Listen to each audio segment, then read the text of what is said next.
مرحبا بك إلا وصلتي حتى لهنا، فراه قلبك كيطلب الهدوء وكيستحق يسمع شي صوت صادق.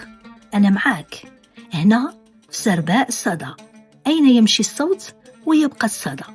كاين نهارات كتفيق وكتحس واحد الحاجة في القلب، بحال شي غصة، شي كلمة بغات تخرج ولكن ما لقات فين تمشي.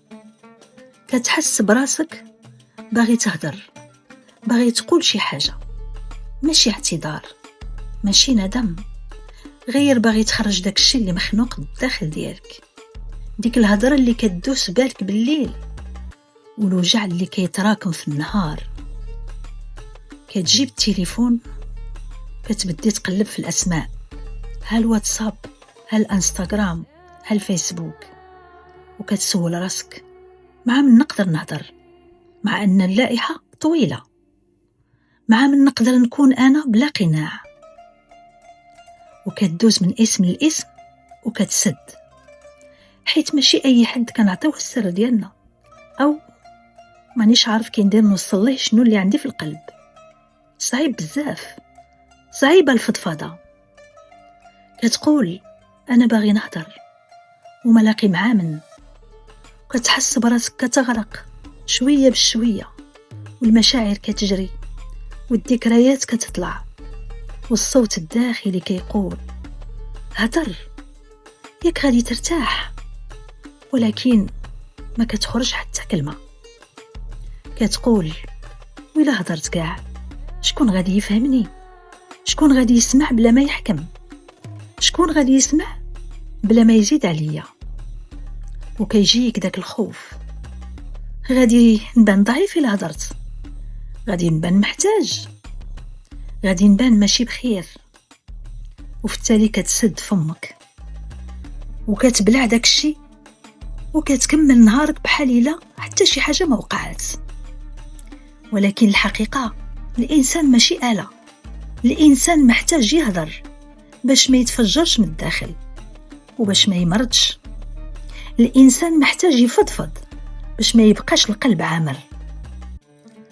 ملي يتزير عليك الحال اكتب، خذ ورقة، اكتب داك الشي اللي كتحس بيه، كلمة، جملة، حتى لو كنت غادي تكتب فيها راني مخنوق أو راني مخنوقة.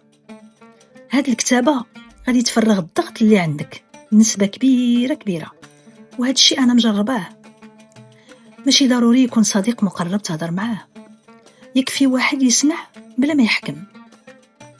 وإلا ما كاين حتى حد، هضر مع الله سبحانه، قول له يا ربي راني باغي نخرج من هاد الحالة، وخرج اللي في قلبك مع الله سبحانه.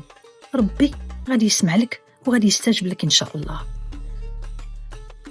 وفي واحد الغرفة ديالك بقى ديما كتكتب داك الشي وكتدون شنو مقلقني، شنو اللي مخبي، شنو اللي كيتحرك في قلبي. وهضر مع راسك، راه الهضرة حتى مع الراس علاج. حيت إلا كتبت وهضرت مع راسك كتخرج داك الألم اللي عندك باش ما يصبحش قلق وتصبح تجري في المستشفيات، لأنك دمرت نفسك بوحدك. دير أوديو في التليفون، هضر مع راسك، سجل، وخا ما تصيفطو حتى لحد، المهم انت خرجت داك الصوت اللي كان عندك بالداخل، داك الحزن اللي انت كاتمو او اللي انت كاتمه هادي شحال. مشي خفيفة ديال 10 دقائق او دوش كتخلي الدم كيهبط والعقل كيرتاح فاش المخ كيتزير.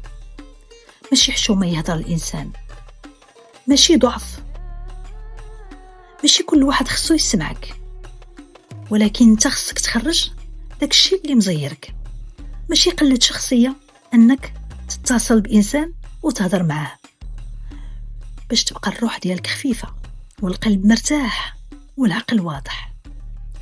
من سرباء الصدى هاد الصوت جاي يقول ليك ما تبقاش كتم، هضر حتى لو غير مع راسك، حيت اللي كيتحرك في القلب إلا ما خرج كيبقى يعذب الروح. هضر وتنفس وخليك طريق يتفتح. سرباء الصدى مساحة هادئة كنرجعوا ليها ملي كيكتر الضجيج في حياتنا.